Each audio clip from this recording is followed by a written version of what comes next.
Coming up on Hitting the Field, Patrick Mahomes wakes up this morning a Super Bowl MVP. But should he be? Chris Middleton wakes up this morning an all-star. But should he? And Clint Capella wakes up this morning on the trading block. But should he? All this and more on HTF.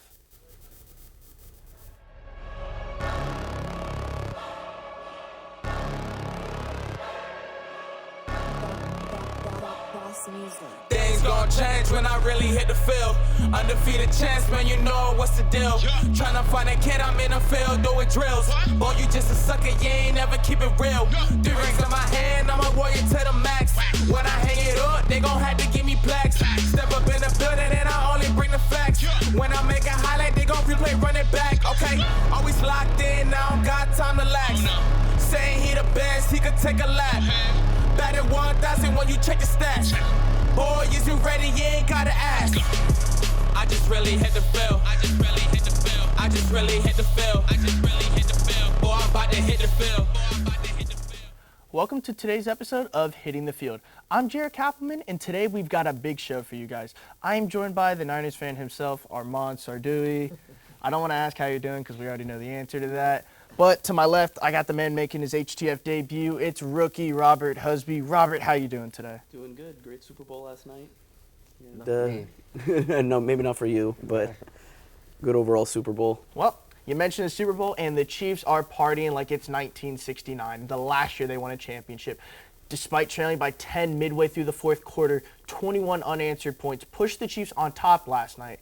Patrick Mahomes took home the MVP honors with 286 passing yards and 3 touchdowns. He had 2 in the air and 1 on the ground. Damian Williams also added a pair of touchdowns and 104 yards. Robert, what was your biggest takeaway? Yeah, I mean, it's finally happened for the Chiefs and Andy Reid. I mean, Andy Reid finally gets his Super Bowl ring. It's been a long time coming. There's big questions with his Hall of Fame, potential in the future where if he doesn't get that ring, does he get in because of all the regular season success but no postseason success? And he gets it finally. And for Patrick Mahomes, he answers the biggest question. Can he get it done on the biggest stage? He does. So even despite the two picks, he gets the win, leads the comeback, and gets MVP. Well, Armand, yeah. I know you agreed to do this before the result, but I did. What was your biggest takeaway from the game? How we just stopped executing the game plan. I mean, we just stopped running the ball. Yeah. I know, I mean, Jimmy G was looking good with the play action passes and stuff like that, but we just stopped being aggressive. The stuff that got us there, we just stopped doing it.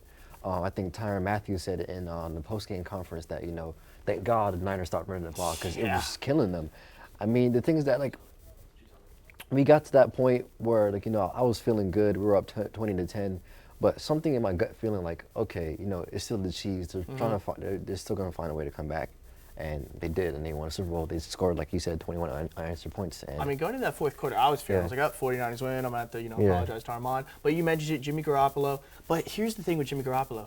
He didn't make the passes an NFL quarterback is expected to make. He hit the simple 5-yard slants, but he didn't hit. That should have been a touchdown to Sanders, in my opinion. Robert, do you think Jimmy G played well overall?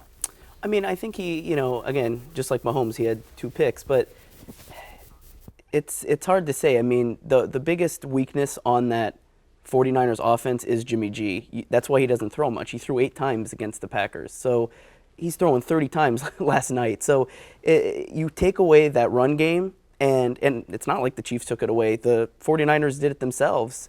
They were splitting great touches. They had almost 140 yards between Deebo Samuel, Tevin Coleman, and CJ Mostert. Yeah. So it's you stop running and you let Jimmy G throw, and Kansas City has a chance to come back, and they did, and that's where Kyle Shanahan went wrong. I think also too, a couple of times, I'm looking back at the game now, I think that sometimes he was overthinking. There's a couple of times where George Kittle, he was wide open. Literally, it's just you just focus on one read and not looking at the defense as a whole. But honestly, Jimmy G, I think he's not the greatest quarterback. He's not sorry or anything. He's an average quarterback that's building himself into a good quarterback. You just look at the numbers he had this season. In the regular season, 27 touchdowns, 13 receptions, almost 4,000 yards, and that's coming back from ACL injury. And this is his first full season as a starter. So honestly, the result wasn't what I wanted last night. You know what I'm saying? Right now I should be I should be on the show. I should be drunk and dancing in my apartment, ruining like a 6 franchise Super Bowl. But honestly, it's this loss. You swallow the pill. You swallow the pill. It's a hard pill to swallow, and you just take it. Lick our wounds. Just prepare for off season. So. Yeah, and I mean, they'll be right back in the mix of things. That defense is young. That defense is hungry. The offense is still good. So it's not a question of if they'll be back. It's when they'll be back. So, they got that locked in. I think with the defense, it's, Sherman was the weak point. I think the Chiefs really targeted him yesterday. And you could see when he got matched up against Sammy Watkins, Watkins was beating him easy on that speed. So It's just that's maybe their biggest flaw is that corner. He's a shutdown corner, and he just doesn't have the speed anymore. Well, you mentioned the Chiefs. Who was the X factor in the game last night? Well, I'll probably have to say the receivers. I mean, other than Damian Williams. The thing is that, like, what Andy Reid cooked up was, like, we're going to beat them with tempo. We're going to slow the game down, and we're going to speed it back up. We're going to make them tired, and that's what they did. Also, too, you could put blame on the 49ers offense going 3 and out every series because, like, the defense is tired. They always have to. They didn't have any like rest. You know what I'm saying? You're like, oh, we gotta go back, and we're gonna go back out there. You know what I'm saying? We just forced a 3 and out against the Chiefs. Like the things that we won some possessions, and we lost some possessions. So. Other than that, we just gotta go back, think about it in the off season. Because honestly, I think this team is built to win. I think this team is built to win for a long time, and also I think that Kyle Shanahan. I'm speaking to this camera right here. Kyle Shanahan, run the football, please. Please run the football. That's all I wanted. That's all I wanted. So. Yeah, and I would also say that I think an X factor, especially for the Chiefs, was Damian Williams. I mean, he arguably was the MVP of that game. If Mahomes doesn't make that comeback, and the Chiefs still managed to get that win, Williams, 104 yards. He was a clear standout on that offense, especially when they took Kelsey away. I mean, Kelsey only had about 40 yards, I think. So, it's a tough team to beat. The Chiefs were the 49ers' best matchup that they faced all season. So. And for the 49ers, they have one of the toughest divisions in football. I mean, they got the Rams, who might make a comeback next year, and they have the Seahawks to worry about. So that's a tough division, and they're going to have to battle hard next year. Well, you mentioned Andy Reid earlier in the show. Is he now a Hall of Famer? Oh, of course. He was before he won the Super Bowl. I mean, props to Andy Reid. He got a game plan. He stuck to it. It's a long time coming for him. I mean, I remember, like, when he went to the Super Bowl the first time with the Eagles and he lost to the Patriots. It was a tough pill to swallow. You should know, Jaret. So he would see what happens. See when a great coach always adjusts, to new system, a new way to play football, and that's what he did. And also too, you have a great quarterback in Patrick Mahomes. He didn't play as well as he should have, but he did enough he did enough for to stage that comeback against us. So, props to him. Yeah, Andy Reid finally. Yeah, like I said before, he finally gets the ring. So it's just.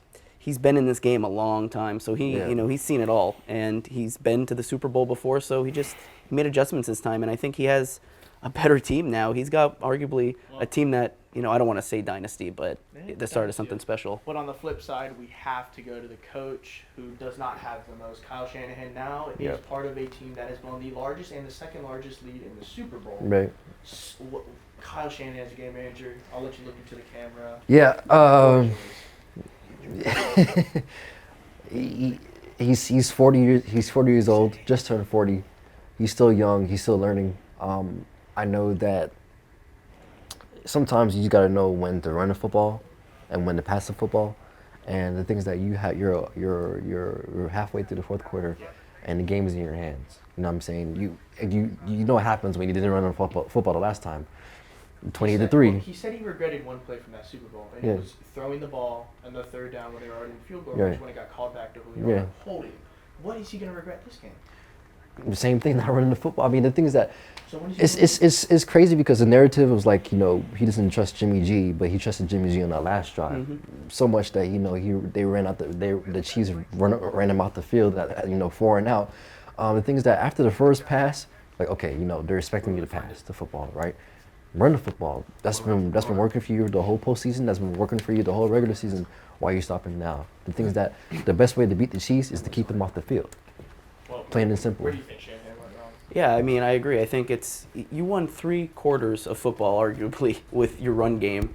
And then in the fourth quarter, you just say, oh, it's in Jimmy G's hands. I mean, I guess it's a nice moment to try to get him his ring like that, but, you know, it's risky. I mean, you beat Green Bay on the run. You beat most of these teams in the postseason on the run. So how are you going to just now all of a sudden in the fourth quarter decide, well, we're up, let's give Jimmy G, you know, let's let him pass? And I don't think that was the right decision. I think you have to trust your run game. Your run game's doing it for you all game long, and then you just switch off them. It's the wrong call. Well, we know the Niners will be back. They have the talent. They have everything else. Absolutely. Thank you guys for chatting Super Bowl with me today. When we come back after the break, Ross and Cliff are going to join me to break down some NBA basketball. Stay with us.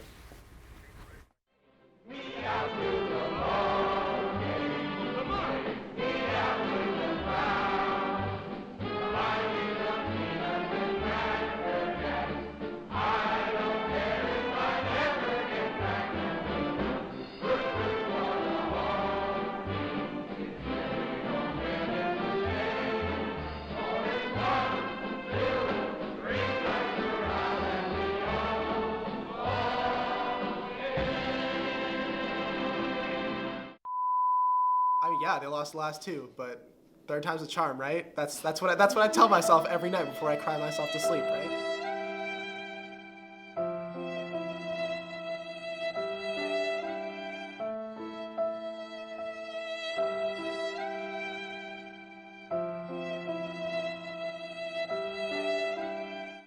Definitely. In my eyes, I know he's pitching game 2, and his postseason ERA is about over for like 4, and I'm scared. Because I like losing, apparently. It seems to be the trend. It's Jeter, too. He's just mad because the Yankees lost in the 2003 World Series. 03 World Series? I think I have a better chance of winning the lottery, actually. Like, I'm probably going to throw it all on red this summer and hope for the best. 100%. And they're better than the Houston Astros. The Trastros? Honestly, Justin Verlander is the second coming of our Lord and Savior, Jesus Christ. He is a god. I would go straight for Kate Upton. I don't know. We didn't give him enough. Should have given him $500 million. Let's go, Yankees. The Yankees will not lose. Let's be clear. Best team in baseball ever. Yo, guys, I can't even imagine what it's like to be a Saints fan right now. Dude, I'd be so Guys, mad. I can't believe that ridiculous no call. Bro, I'm puzzled. If they would have made that call, who do you think would have been in the Super Bowl? The Saints would have been in the Super Bowl. Come on now. The refs, they need to be punished. Oh, hey guys. Did you see my missed call last week? Could have sent that team to the championship. I guess not. I can't take this anymore. What's up with this guy?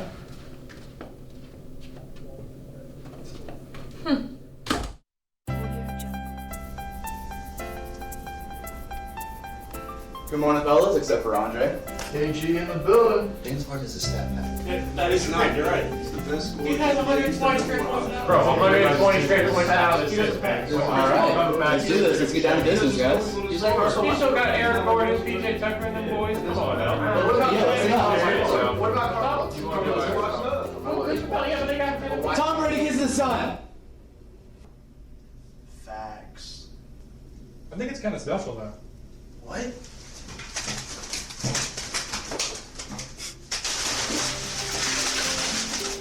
What are you talking about, man? Crazy, man. Don't ever say that. Why? This is your dad. What are you talking about? Welcome back to HTF. With football season now in the rearview mirror, basketball season is officially king. And joining me to talk basketball today on my right is Mr. Handsome. He needs no further introduction. How you doing today? I am doing sensational. Great to hear. And on my left is Chris Tumetel. Cliff, How are you doing? I'm doing great. I'm good to be here too, and I just can't wait to get started. Awesome. Well, the All-Star teams were officially revealed last week, and it's safe to say that not everyone can agree with this list. Suns guard Devin Booker is averaging a career-high 27 points per game this season, while Thunder guard Chris Paul is averaging just 17 and will play in Chicago. And Bradley Beal is also sitting on the couch, despite placing 6th in the league in scoring, while Kyle Lowry, averaging 9 points fewer than Beal, will play in another All-Star game. Ross, who got snubbed? I hate to say it, but I believe it's Bradley Beal. I just think they're both snubs. It's easy to say, right? But the West is just so deep. It's very hard to say that like Devin Booker deserved over someone like Westbrook, over Lillard. But Bradley Beal not getting it over Kyle Lowry, that's insane. Not getting it over Chris Middleton, harder to argue, but you could easily give it to Bradley Beal. He's averaging 28, 7, and 6. Right? It's very hard to say that Booker got snubbed. I think they're both snubs, but Bradley definitely got the shortest end of that deal, for sure. I definitely agree with what Ross is coming from. Bradley Beal, I think personally, is above Kyle Lowry, and again, the argument can be made of him being better than Chris Middleton. But yeah, he definitely got snubbed. And again, Devin Booker, I agree as well, because the West is deep. You got Chris Paul, Westbrook, Lillard, and all the other guards. It's just not fair for Devin Booker. But in my eyes, Bradley Beal is the person that got snubbed. Well, another snub from All-Star Weekend, well, at least according to him, is Pelicans rookie Jackson Hayes, who did not make the U.S. Rising Stars team. The Rising Stars game on Valentine's Day should be one of the weekend's most anticipated events. All-Star stars Trae Young and Luka Doncic will lead the U.S. and the world teams to battle, highlighting some of the best, youngest talent in the game. Cliff, who has the edge in this game? I think U.S. has the edge. It's just loaded with talent. Trae Young, Zion Williamson, John Morant, your guy, Tyler Hero. I mean, they're just, it's loaded, and I think U.S. will get the edge on this one. Yeah. No, Team U.S. definitely has it by a good margin. They're just too deep, right? They have arguably the 3 best rookies in the league. 3 of the best rookies in the league. Yeah. They have Nunn, they have Hero, they have Graham from Charlotte, who's probably going to be the most improved player in the whole entire league. They're just too deep, I'm happy I have some Valentine's Day plans now. I have something to watch. But yeah, I just think Williamson and them are just going to dominate. Yeah, just too much talent. Another thing I just want to point out as well is that David Stern unfortunately died this coming new decade, and the fact that Team World right now is looking as great as before. Yeah. I guess it's a true testament to how much he wanted the game to grow, not only in the USA but globally as well. And I think that's very touching and very good to see him in Luka. Yeah, it's awesome that Trae Young and Luka are both starters in the regular All-Star game, and they're in the Rising Stars game. It just shows that the Young Talents League is just like leaps and bounds ahead of where it's been before. Well, you named those 2 players. Who's more impressive, Luka or Trae Young? Oh, Luka Magic. Luka for sure. Luka Magic, baby. I mean, Luka could win MVP this year. Luka can win MVP. He can, this year. but we'll have to see. I don't know if he will. But well, we will have to see. From the Rising Stars Challenge to the 3-point contest, NBA All-Star Weekend should be exciting. Damian Lillard, Trae Young, and Buddy Hield are the only players confirmed to participate, with 5 spots in the field still vacant. Ross, Cliff, and we're going to have the responsibility to fill out the rest of this field. You 2 are each going to give 2, and I'm going to give 1. Cliff, we're going to start with you. Yeah, so for sure the defending champion, Joe Harris, has to come. It's kind of an obligation. And another person I want to see is Devin Booker. I feel like it could be a good way for him to be in the All-Star event despite him being snubbed out for the All-Star game. Would he do that, you think? I think he can. I mean, he's very competitive. Well, no, do you think he would, though? Like, he feels like he should be in the game. Do you think he'll still show up if that was his only way in? I think so too. I mean, just his competitive nature and wanting to just do something in the event. I think that he will definitely just try and get there and try to win, and just do it for his late mentor, Kobe Bryant, as well, probably. Okay, Ross, who are you going with? I think Bradley Beal should also come, since we're talking about snubs. Might as well make an appearance, try to show out, and get the All-Star nod. And I would love to see George Hill. George Hill is averaging the best 3-point average in the game. I think it's like 51.8, and it's not Chicago. He doesn't play for the Bulls, but Milwaukee's right there. You know what I mean? So at least it's somewhat of a hometown guy. So I think those two would be my picks for sure. Well, since you guys are very serious, I'm going to go with the most serious pick of all. Ben Simmons should round out the field, right? Ooh. Whoa. That would be a great pick. Think about it. He's made a 3 this year, so we know he's capable. Yeah. So he's eligible. He's done what he's had to do. He's a seller. Offenses sell tickets, defenses win championships. They say that. I don't know if it applies for basketball as well. Well, why not? Yeah, why not? I wouldn't mind watching him. I would love to watch him. That would sell tickets. The world would love watching him. I think I could take him. No, but honestly, I mean, probably James Harden, I guess. I mean, James Harden would be nice. He's shooting 100 threes a game. Might as well put him in the game. And he's already there. Yeah, he's already playing. He might as well just throw him in the game. Well, for sure. The three-point contest has taken center stage in recent years on Saturday night, but this year's dunk contest could steal back the spotlight.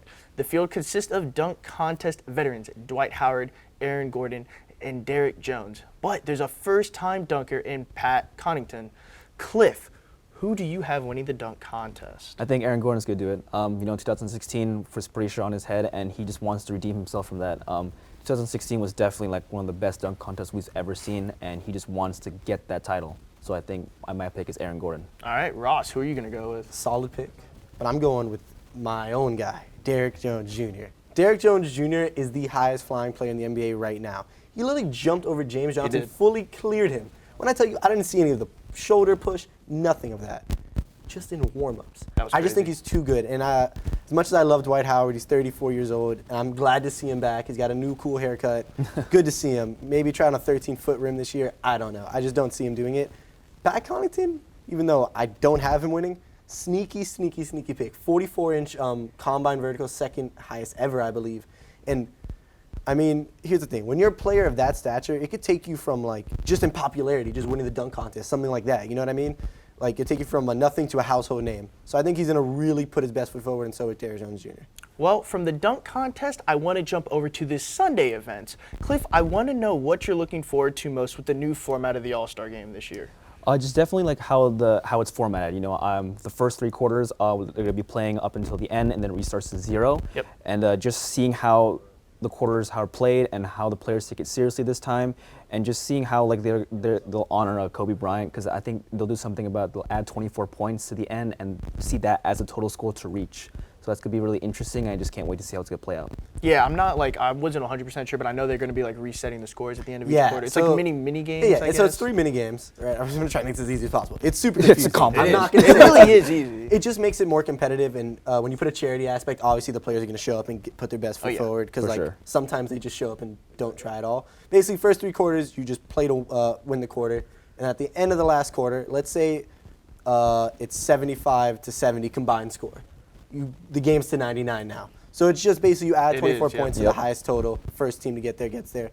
I think it'll make it competitive. Usually the All-Star game doesn't start till the last 3 minutes of the game when it's close enough. They're like, okay, now I want to take it seriously. Let me start winning, play some defense. But I think this will at least put a little initiative and do it for charity. It's a good thing. Honoring Kobe Bryant's a great thing. So. Oh, and you just said honoring Kobe Bryant. They're also going to be honoring Gigi Bryant. They're going to be wearing 2 and 24 with the teams respectively. I mean, that's just a nice touch to the NBA, right? Yeah, it's great. I mean, it just shows that how much the NBA is kind of a fraternity to them. And they also got to add in, like, I think 9 patches as well, 9-star patches for the 9 lives lost at the helicopter crash. But overall, I think this is going to be the most anticipated All-Star game in a while, because it's just a lot of weight to it too, and also be a great way just to the players just have fun, settle down with the recent tragedy that's been happening. Yeah, I was gonna say this is a tough time for the NBA, but I think the timing of the All-Star game, is good for the NBA. Everyone's gonna come together. Yeah. What's your favorite All-Star moment, Ross? Of all time, Cliff, favorite All-Star moment. I'm not gonna lie, I will never forget when Aaron Gordon put his whole legs over that mascot. He did. I was astonished. That is the best dunk I've ever seen. That's the memory that I probably I'll never forget that. I don't even know how that's possible. I still don't know how that's possible. So that's probably my favorite one. A little hint: he's way more athletic than you. Aaron Gordon? Not as handsome, but more athletic. I could argue it. We could argue it. We could argue it. Yeah, We for could sure. argue Aaron Gordon, it. wherever you But I are. want to know what Cliff's favorite All-Star moment I would have to agree. I think that year just revived the dunk contest for me. Don't get me wrong, Dwight Howard's 2009 contest was pretty cool, but just that, man, that Zach LaVine versus Aaron Gordon matchup, it was amazing. And it's unfortunate that Zach LaVine won't be participating in the slam dunk contest. Why not? It's in his now home city. What's wrong with him? I don't know. I just feels like he's maybe he's still recovering from the AC. I know he's fully recovered, but maybe he's just it's not worth the wear. Or he got lucky once against Aaron Gordon. Ooh, yeah, maybe. That would have been nice to see. He got robbed, right? But he also no, yeah, 100%, for sure. No, 1,000%. But you don't think so? No, Aaron Gordon had a better dunk. Aaron Gordon had a better dunk. Aaron Gordon had a better dunk contest. I don't think he got Who had the best dunk contest performance of all time then? Blake Griffin jumping over a car is That's overrated. He jumped over the front of the car. He didn't jump over the middle. I would think it's overrated. It's in so the words of overrated. Armond, that's blasphemous. That's blasphemous. I don't know if that's Armand's words, but yeah, it was. He said it first ever, so I'll give it to him. I'll give it to him. Look, listen, no argument here. But no, the best dunk is the one I said. But LaVine just did things that it shouldn't be casual. He dunked from the free throw line and windmilled. He did. Like you don't like if you dunk from the free throw line and just luckily get it in, we're going for you. Dwight Howard has a whole legacy about it, and he didn't even he threw the ball in and had his whole foot over the thing. Well, Cliff, do you have a quick dunk to mention? Yeah, definitely going to be the Dominique Wilkins versus Michael Jordan dunk contest. That was definitely the start of just like the oohs and the ahs, so to speak, and just like them just doing some ridiculous stuff is great. Bring the stars The back. dunk contest, All-Star Weekend is upon us. Thank you, Cliff and Ross, for talking about that All-Star Weekend with me. You've heard from them, but we want to hear from you. Head to our Twitter at Hitting the Field to answer today's Twitter poll. Who's going to win this year's dunk contest? When I come back, we're going to talk some NBA trade deadline talks, and I'll reveal those results at the end of the show. Stay with us.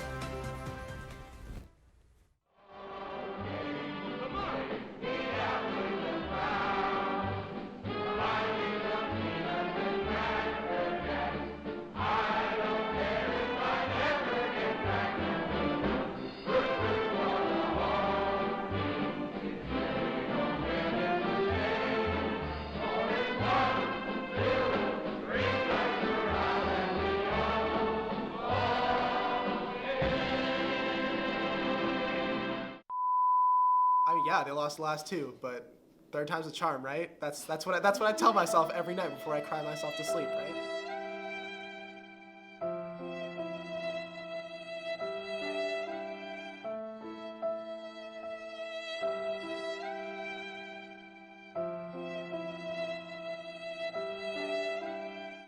Definitely. In my eyes, I know he's pitching game 2, and his postseason ERA is about over for like 4, and I'm scared. Because I like losing, apparently. It seems to be the trend. It's Jeter, too. He's just mad because the Yankees lost in the 2003 World Series. 03 World Series? I think I have a better chance of winning the lottery, actually. Like, I'm probably going to throw it all on red this summer and hope for the best. 100%. And they're better than the Houston Astros. The Trastros? Honestly, Justin Verlander is the second coming of our Lord and Savior, Jesus Christ. He is a god. I would go straight for Kate Upton. I don't know. We didn't give him enough. Should have given him $500 million. Let's go, Yankees. The Yankees will not lose. Let's be clear. Best team in baseball ever. Welcome back to Hitting the Field. I am still with Cliff and Ross to talk some more NBA basketball. Sleepless nights and ticking clocks are on the horizon for the 30 NBA general managers this week as the trade deadline hits at 3 p.m. this Thursday. While the trade market has been relatively quiet, there is potential for some noise to ramp up this week, especially with several teams able to trade off their vets. Ross, which team is going to sell? This is not a great trade down, like you said, but I think the Pistons are going to be one of the biggest sellers. It's time to blow it up. They're going to.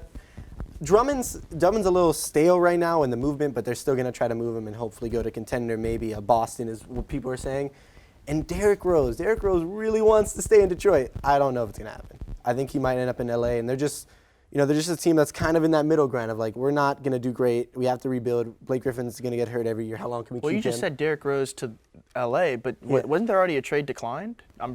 I mean, yes, one initial trade declined. They might have to revamp an offer because LeBron James, if he wants a player, he'll get a player. So it depends on how much LeBron decides, hey, I really want Derrick Rose. I know you guys made this trade. They didn't like it. Maybe throw in another pick for them. Give him a little nudge and appreciate it. Throw Kuzma out the door. No. Cliff, who should be selling? Definitely, I think the Celtics might make some moves. I mean, they don't have a strong center right now. I mean, Cantor and Vincent are great, but they just need something to contend with because you got Giannis over there, you got that monster in Philadelphia, Joel Embiid, and they just need something because, like, although the perimeter defense is pretty solid, they need someone strong in the paint, and I think that trading for a center will be a good option. Also have a ton of assets that they get rid of. Oh, yeah, for sure. A lot of first-round picks. Danny just crazy. loves those picks. He loves them. I mean, they got to turn those picks into something eventually, right? Yeah, eventually. So maybe a trade for a center that they need. Yeah, no, they've been holding on to those picks for years. People thought, oh, okay, they're going to save it. They're going to get Anthony Davis. That didn't happen. We don't know what they're doing. Do they know what they're doing? We don't know. But they just have a lot of assets. But in this kind of dry market, maybe next year. Maybe just keep next waiting. year, yeah. Got the picks. Keep them. I mean, who's one team that, should the Pistons sell, yes or no? I think they should. I agree with Ross. Like they got to start blowing up and rebuilding again. And I feel so bad for Derrick Rose because he wants to win. The Celtics could be looking at Drummond too because they have a lot of assets. They have a lot of first-round picks, and if the Pistons are serious on doing a rebuilding phase, that could really attract them. But why is Drummond a bad fit for the Celtics? It's not that he's a bad fit for the Celtics. It's just like they're going to have to give up too much. And Drummond's just not a new age NBA player, right? He's averaging, what, I think 18 and 16, which is great in the 90s. Here, he's just a stalemate, and he's not a great defensive center. He's a great offensive center. So I just don't know what they'll do, but they do need a big man to compete in the East. It's just a known thing. You need a good big man, and Enes Kanter, it's just not it defensively. He's not it. And Drummond is just a big upgrade, but I don't know if they'll do it. Maybe they'll wait till next year. All right, well, from the sellers to the buyers, there are tight playoff races in both conferences this season. Just 3 games separate third from 6th in the East, and 4.5 games separate second from 7th in the West. With a lot of teams battling for position, one trade could push any team over the top. Cliff, which team should be the most aggressive buyer at the deadline? I think it's going to be the Houston Rockets with Clint Capella. He's just not what they want to turn out to be. I mean, some of his defense capabilities are just not there. So I think they just need to look around for more defense just to help them out because right now they're like, 5th or 6th in the West, and it's only going to get worse from here on out because it's the West. Anything could happen there. So they need to find some team that can just help fill out that defensive void and hopefully just go up from there. Yeah, they're sitting 5th, so the bottom half. I mean, but it's still not like end of the world. Ross, who should be a buyer? Well, LeBron James is only LeBron James until trade deadline week. He's officially the GM, guys. I think it's time for the LA teams, both the Lakers and the Clippers, to start making moves.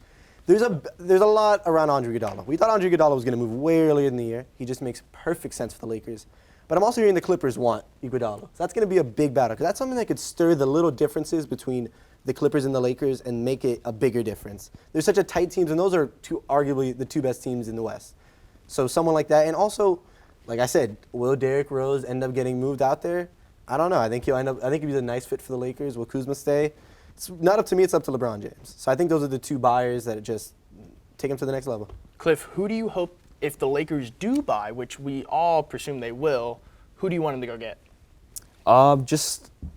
That's a tough question, but I think they just need a point guard. I mean, I love Rondo, I really do, but right now what he's been doing is just not working out. So definitely just trying to find a legit point guard that can help them out in the bench because LeBron James is amazing, he's great, but he can't lift that playmaking capabilities all by himself. He's got to have someone. Well, yeah, especially in the regular season, he doesn't turn up till the postseason. Yeah, no. Who should the Lakers go get? I mean, Derrick Rose, they should go get.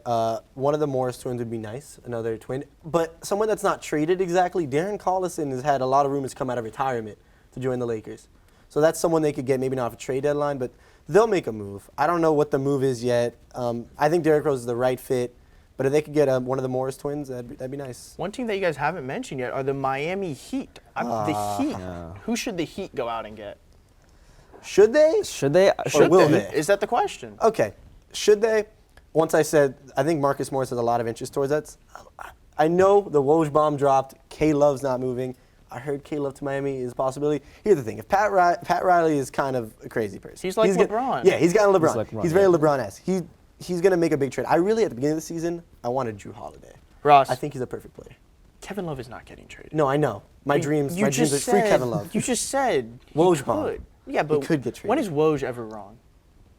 That's enough from you. Cliff. I couldn't. There's no argument. Should the Heat go buy? I don't think they should buy anything. I think with the assets that they have, they should just remain as it is. I mean, yes, for sure, they're in the middle seed, but it's only going to go up from here. So let's see what they can. We'll see what they can do with it. I think you got to buy for Miami. You have to. You're one player away from actually competing. Yeah. Who's it going to be then? Drew Holiday or maybe another guard like D'Angelo. Even though they said they're not going to trade, there's just not a lot of active players, and we don't want Drummond. We don't want Drummond. Whoa. Maybe wishing they had Whiteside still. No, they are not. I promise they do not. Every day they wake up saying, thank you, that contract is way too much. Please get out of here. Well, Ross, Cliff, it is now time to put your GM hats on and make a move. I'll now give you full reign to pull off any reasonable, please keep it at least a bit reasonable, but any trade you would like.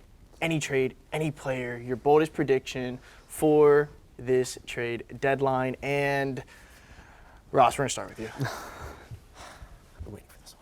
Okay, DeMar DeRozan to the Pacers. 4, Doug McDermott, Miles Turner, and a future first rounder. Now, it is reasonable. It does work in the trade thing, in the trade simulation thing. The Pacers are one person away. They got T.J. Warren, they have Sabonis, they have Brogdon and Oladipo. I just think you go for it at this point. Miles Turner's going to get a high sell, and so is Doug McDermott. Doug McDermott's having a great year, so you could sell high on him. Will the Spurs do this trade? I don't know. You get a nice young player in Miles Turner. How many more years is Popovich going to want to coach an 8th, 9th seed in the West? We don't know. Well, I think it's time to go young. Cliff, why is that wrong?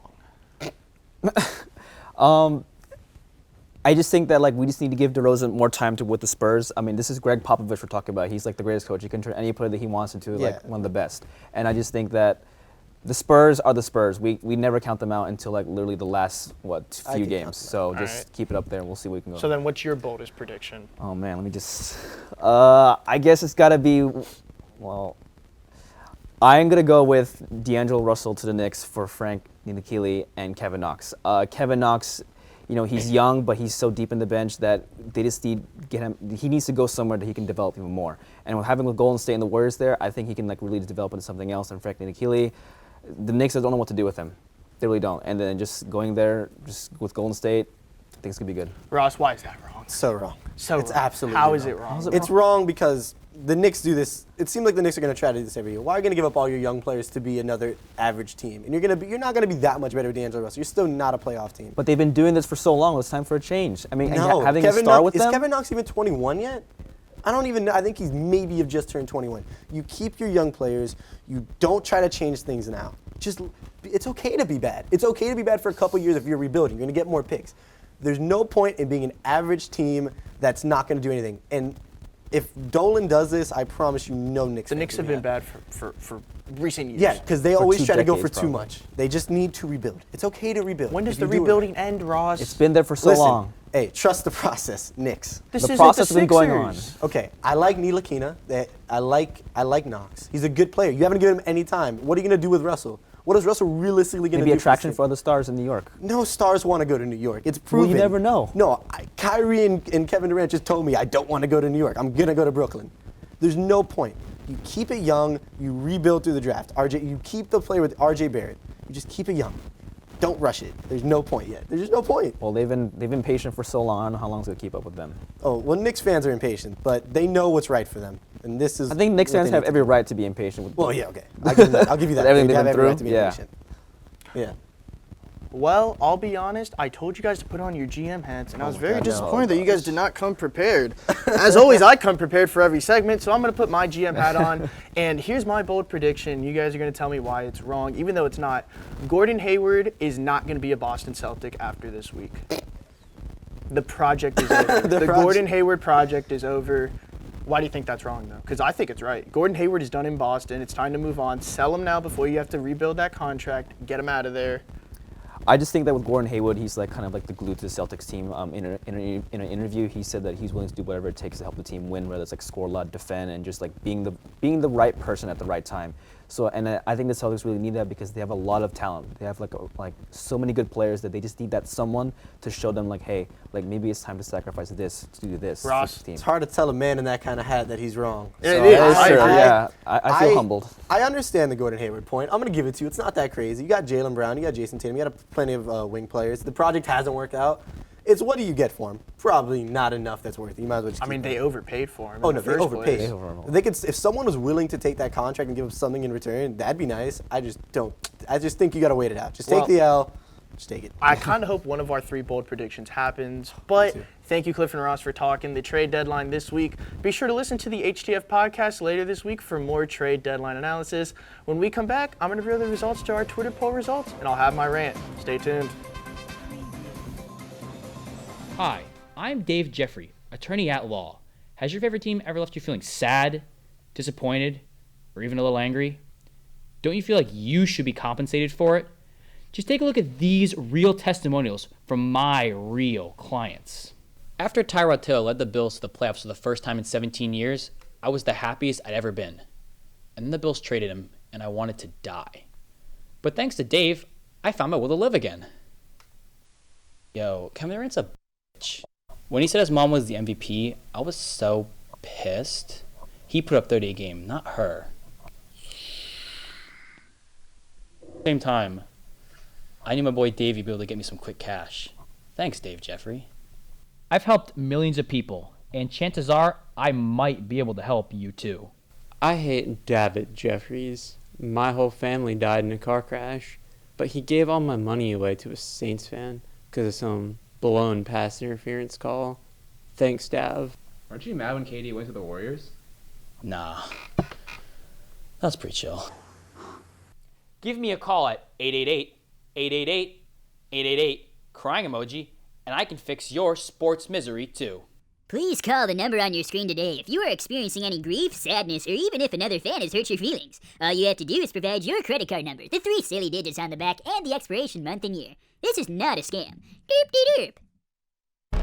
Yo, guys, I can't even imagine what it's like to be a Saints fan right now. Dude, I'd be so guys, mad. I can't believe that ridiculous no call.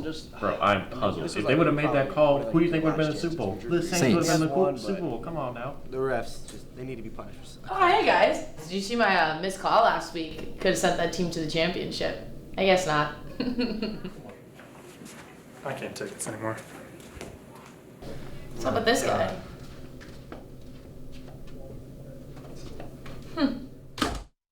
Welcome back. The votes are in, and Aaron Gordon, with 50% of the vote, is projected to win the dunk contest.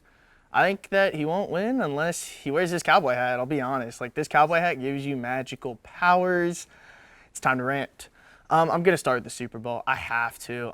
That was Kyle Shanahan. When are you going to learn? You regretted one play call from Super Bowl 51. 51. Yeah, I'm right. Whatever. Yeah, it was 51. But my point is, what are you going to regret this Super Bowl? Not running the ball. With 7:17 left in the game before that third and 15, you had a 96% chance to win the game. And then you give up a 44-yard bomb to Tyreek Hill, which was bound to happen. But I just don't get, when are you going to learn run the football? You started that 2-minute drive with Raheem Mostert, 15-yard run, and then it went to the 2-minute warning. And then you forgot to run after that. You still had all 3 timeouts. Going into halftime, you didn't call a timeout with 1:40 left. Absolutely terrible. You are the worst game manager of all time. But on the flip side, congratulations to Andy Reid, former Eagles coach. Couldn't be happier to see anyone win it. No one deserves it more than Andy Reid. And then I'm going to throw it over to baseball, because I don't think we've really talked much on the show since the allegations have been confirmed that the Astros were cheating. But my whole thing to this is, who else is doing it? Who is doing it besides the Astros? I played baseball. We would try to steal signs, but not with technology. But my point is, who is doing it? Because if we're doing it in high school, who's doing it in the MLB? That's all my point is on that. And one last closing thing to this rant. I still want to shout out Charlie and Tatiana, who are over in Bristol, Connecticut at ESPN. You guys are killing it. I love seeing all the content. That's all for this. But I do want to give a quick birthday shout out to Shay Lewis back in the control room. Happy birthday, Shay. I hope you have a wonderful day. And as always, thank you guys for tuning in to another episode of HTF. Be sure to follow us on Instagram and Twitter at Hitting the Field, and to subscribe to our YouTube page as well. You can also catch the HTF podcast and Hitting the Crew on YouTube and Apple Podcasts. Kyle Partain and Emily Hernandez preview the UCF baseball and softball seasons on Might I Add this week. We'll be back 1 week for another day with our annual Black History Month episode hosted by Armond Sarduy and Shay Lewis. For everyone here inside the Nicholson studio, I'm Jaret Kappelman, and have a great day.